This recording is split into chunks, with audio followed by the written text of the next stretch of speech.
Hello, everyone, and welcome back to Steel Division 2. Today we have a new tier list. It is Want Some Noobs tier list. He just shared it this morning, so I thought I would publish it on my channel for you all to enjoy. And what I'm going to do is I'm going to make a video for each division that are B and upward. So maybe not be hard. These guys, they're good divisions that are hard to play. I mean, they have a specific way to play them that if you're not good enough, if you're not skilled enough, if you don't know exactly how to play this division, then it's probably going to be shit. But other than that, they can be good division. And that is all according to one some new, by the way. So although I'm not disagreeing a lot with his list, and but maybe 44th, I don't know. But yeah, so the first division on our list is going to be second Indian Head. Now, second Indian Head has been a staple of good division for as long as I can remember, and so we're just going to explore that division and see what you can do, which unit you can pick to make them good. So there you go. Now, in first, we have the Recon Ranger Marauders. You always want these guys. They are using the Ford GPA trucks, and they have three Thompson machine gun, which is fine, by itself. But most importantly, they have the bazooka and Willie Pete. So these guys can absolutely destroy any tanks that they may encounter, and they're recon as well, and they go super fast. So really, really good. You have the M8. The M8 is a standard with American division, so we're not gonna, like they're there, they're good units. You should take them. Then you got in the tank tab, you got the M4A1 Rhino. Now this is just a regular Sherman, but it has 120 mil armor, so they can actually withstand a lot of damage while other units flank or whatever. They're 85 points with 120 mil armor. Really, really good tanks to take. Now next we're gonna have the M3 Howitzer 105 mil. This you absolutely want. I think you got two cards of them, so one in A, one in B.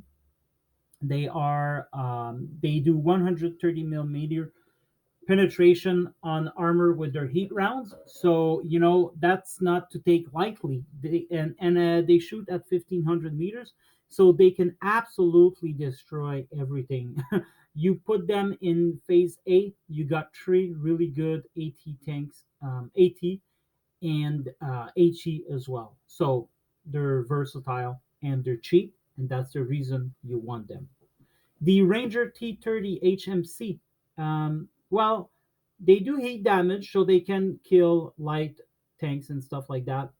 But the main reason is they're really cheap. And Steel Division is a game about support units more than tanks, more than infantry. I mean, tanks and infantry really important, but the support weapon is what usually will let you overwhelm the enemy with good weapons.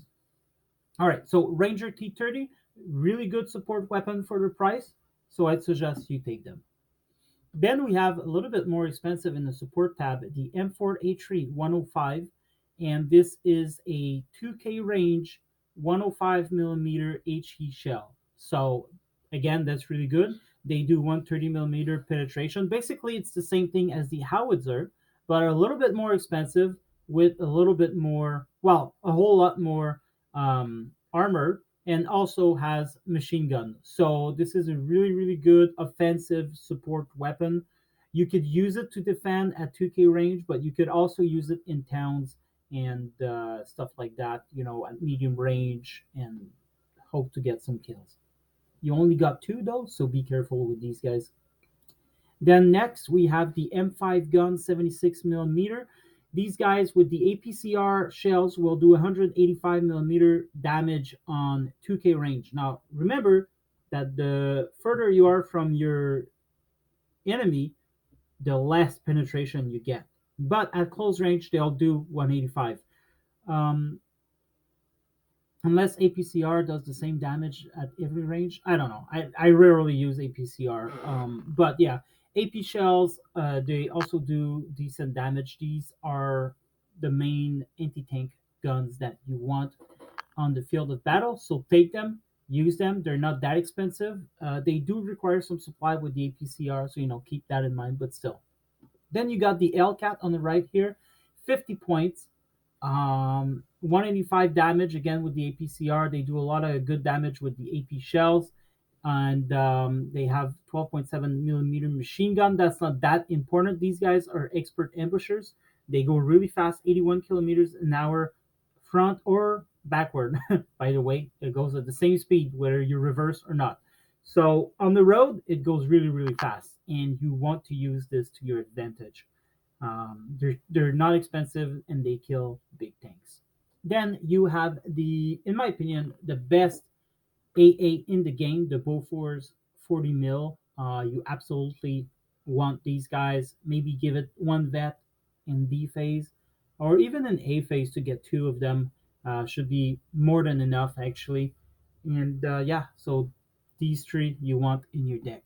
Now next we're gonna see the arty tab. Basically, the artillery is just so good with everything you've got. So I've included it all. You got the 60 mil mortars, 40 points. They shoot at 1800 meters, I believe. They're really really good to annoy the crap out of your enemy. You can use them against infantry, against tanks. Like against tanks, not gonna do that much damage. Um, but if you consecutively shoot that tank with the 60 mil mortar, eventually that tank will die. And you've got a lot of rounds in that 60 mil, so use them. But basically, you'd use them to kill AA and to suppress the infantry before your own infantry gets in. Now you got the regular 81 mil, you got howitzers 105 with the radio, and the 81 mil mortars also have a radio, so this is very important. The 107 also has radio, so if you use radio, and you should, these will be absolute killers. You got rockets if you want. You got mortar half tracks with if you want with the radio. These guys, they're almost impossible to destroy if you move them around.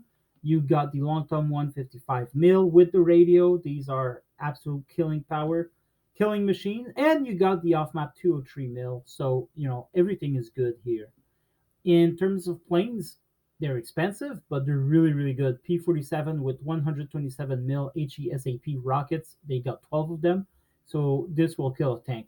Frontal, it doesn't matter. It will kill it. um, and they can shoot at 1,000-meter range, which is good as well. Plus, they can defend themselves pretty well with 8 M2 Browning machine gun. So you absolutely want these guys in your deck. You want the P38J15 as well with with 2K bombs, um, and they go fast. They go 545 kilometers. So for a fighter bomber, that's really fast. So yeah, take these guys. And then you got the P-47D Gabby. Well, basically just a P-47D fighter plane. They go at 670 kilometers an hour, 8 Browning. They're really good. They're really expensive, so be careful with them. You don't want to throw them into the enemy's mouth, but you want to use them defensively or in an airspace where you've got complete control. So take these guys in your deck as well. You don't need to vet them up. You can just take one card in phase A, and that should be enough for the whole game. And then the infantry, you got the rangers. You want these guys not because they're excessively good. Um, the ranger flamers are pretty good. The rangers LMG, they're not that great. They have 2 machine gun tree and 1 Garand. The reason you want them is because they can use fast transport and they're really cheap. So these infantry are going to take the flags and can contest the enemy early phase, so that's why you would want to pick them. Then we have the mainline infantry of this division. Is really good. The rifles early can come in phase A. You get 2 cards of these. They got 11 M1 Garand, 1 Browning automatic rifle. Um, I mean, what's not to like, right? They're 25 points, which is a little bit expensive in my opinion, but they're really good again. So there's 12 strong. So get them one vet, put a leader close to them. That will be two vet. Get a commander that's three vet, and three vet 25 points rifles with 12 squad. I mean, that's awesome. Then over here, the rifles late. These guys have two Browning automatic rifle with nine M1 Garand and one Thompson. So again, these infantries are not really great for CQC, but they will hold the line, and yeah, they'll hold the line. There's 12 of these as well. And then in phase C, we have the demolition group, 35 points, really expensive, but they have bazooka, flamers, 9 M1 Garand, 2 carbines. These are absolute beasts, and you should treat them as such. Don't suicide them, but you want them in your squad. And then you want this rifle leader, which has a bazooka and a sniper. So obviously, you don't want to be using your leaders in battle. You want to put them on return fire. But the bazooka could come in very handy. And if they do have to fight, then they do have a sniper rifle with them. So um, this was second infantry. Why they're good? It's because of all of these reasons. You know, they got cheap support, they got decent infantry for the price, and yeah, you really need the way you need to play with them is to be aggressive. You want to play Maverick most likely. You want to be, just overwhelming the enemy, and you want to push hard. You don't want to be stuck in a defensive war with these guys just because your tanks they're not that great. You got Rhinos and you got Shermans and you got these Stuart. You also have in the anti tank tab you do have these M18 Hellcat and you have 3 or 4 tabs of M10 tank destroyers. In my opinion, these tank destroyers kind of sucks. So that's why you would want to use them early in phase A and push hard. Well, that is my opinion anyway on second Indian head. And this is one some noobs tier list that we're going to explore further in small capsule like this. I hope you've enjoyed. I hope second infantry is going to be good for you. And yeah, see you on the battlefield. Goodbye.